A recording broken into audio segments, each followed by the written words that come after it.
Before we begin, please support the channel by subscribing, liking, and sharing this video. Constructive discussion is always welcome, and we invite you to share your views and insights in the comments. This video presents a direct informational narration of the source document titled U.S. Market Peripheral Notes for Friday, April 10th, 2026. All right, so here's what we're going to cover today. First up, the big one, that CPI shock and what it means for the Fed's next move. Then we'll get into the very high-stakes geopolitical dance happening between the US and Iran. From there, we'll take the market's temperature, looking at both sentiment and the technical charts.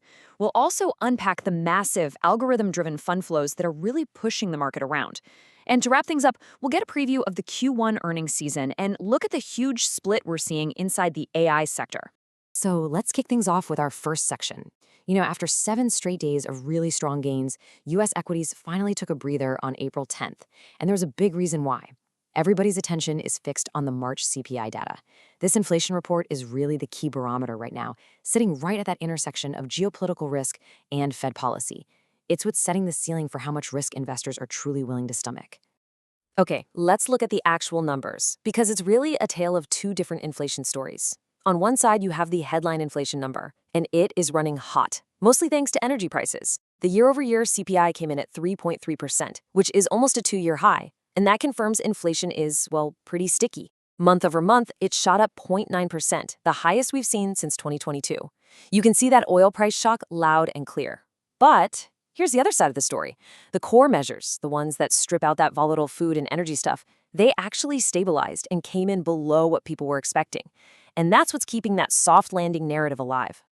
Now, Nick Timiraos, who many see as a sort of unofficial channel for the Fed, he frames it perfectly. He said, 1 month of data is not enough to draw a definitive conclusion, but since this data doesn't even fully capture all the ripple effects from the Iran situation on things like air travel and shipping, the consensus is that inflation pressure is still stubbornly sticky.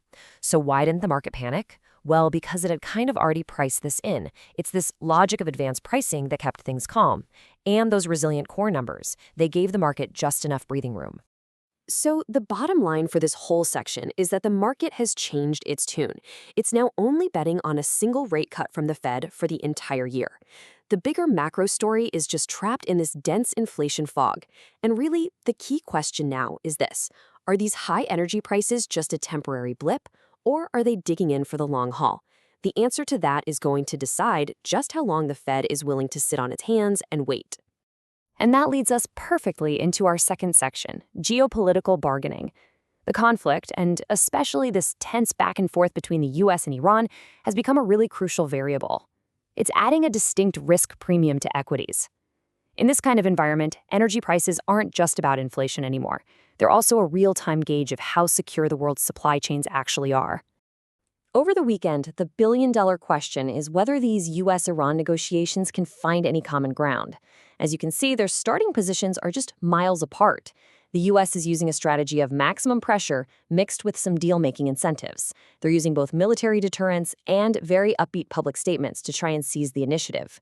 Iran, on the other hand, is holding firm to its 10-point plan. And honestly, there's still a massive gap in how they see the core issues. Now, here's what's really fascinating. Despite all this diplomatic uncertainty, the financial markets are betting on a surprisingly optimistic outcome.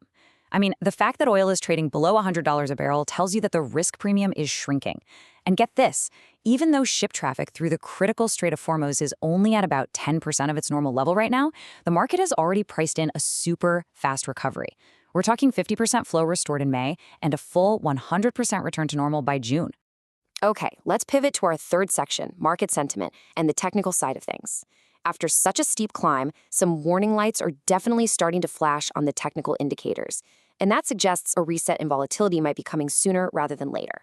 The big signal here is the VIX, the market's so-called fear gauge, which is now dipped below that key psychological level of 20. When that happens, it signals a reset for a lot of defensive strategies. But interestingly, this actually triggered a contrarian reaction from the big institutional players.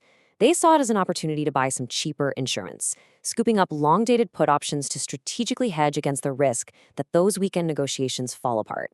And if we zoom in on the S&P 500 itself, there are a few signs that the bullish momentum is starting to wane. First, there's a pretty clear gap that's opened up between the index's price and its 5-day moving average, which usually points to a need for some consolidation. Second, you have the DMARC indicator, which is designed to spot trend exhaustion. It's sitting at a 7 right now, not quite at the full-on sell signal of 9, but the odds are definitely shifting against the bulls. And finally, the RSI, the Relative Strength Index, has officially moved into a short-term overbought zone.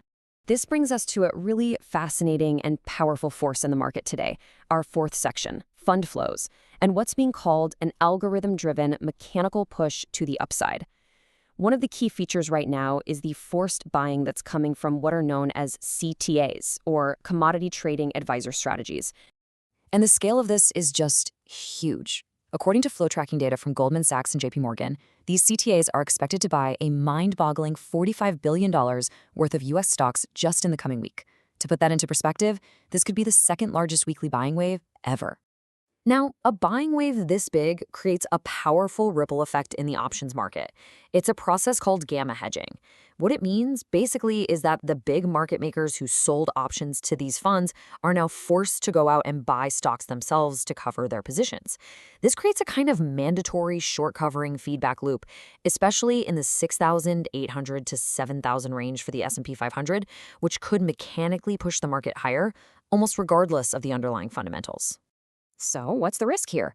Well, the assessment is that this short squeeze rally is very likely to hit its peak sometime between next Wednesday's VIX settlement and Friday's big monthly options expiration, or OPEX.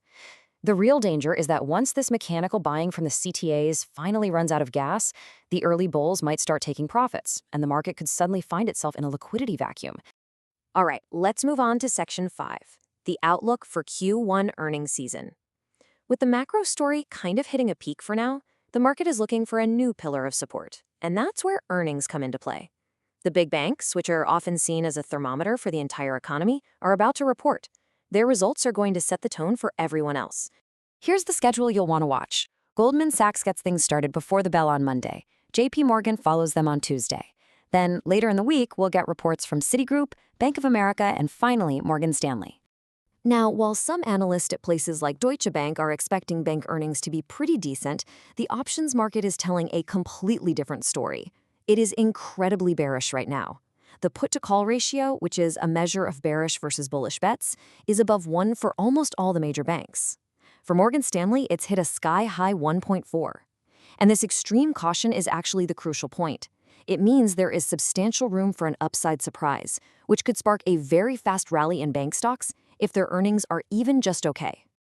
We're also seeing a clear split in opinion among the heavyweights of finance. On one side, you have JP Morgan's CEO Jamie Dimon, who sounds pretty optimistic about the banking outlook. But on the other side, you've got BlackRock, and they're openly questioning the market's very rosy forecast for 16% earnings growth for the S&P 500 for the full year.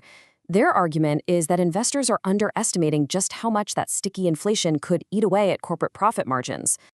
And that takes us to our final section, a theme that you just can't ignore right now, the incredible momentum in AI compute, and the sharp split we're seeing at the individual stock level. The AI compute chain, it seems, has officially graduated from just being a great story. It's now delivering real, tangible earnings, and it remains the market's most solid anchor right now. The proof is right there in the numbers. First, you have the CEO of Light, an optical communications company, who just said their capacity is already booked solid all the way out to 2028. Next, the chip giant TSMC reported record revenue in March, with their Q1 sales jumping 35% year over year. And in the compute leasing space, Applied Digital, or APLD, saw its revenue skyrocket 139% year over year, while at the same time significantly narrowing its losses. But in a really stark contrast to all that hardware strength, the story of the software stock FICO really highlights a totally different kind of risk. The stock has been cut in half from its peak just this year. Its entire investment case has been hit by a perfect storm of 3 different pressures: regulatory headwinds from a Senate investigation, a brutal price war with its main competitor, VantageScore, and a major valuation reset after JP Morgan slashed its price target. So, to bring this all together, the market is really caught in a powerful tug of war. On one side, you've got the inertia of these massive liquidity flows just pushing things higher. On the other side, you've got all these flashing red lights from technically overbought conditions.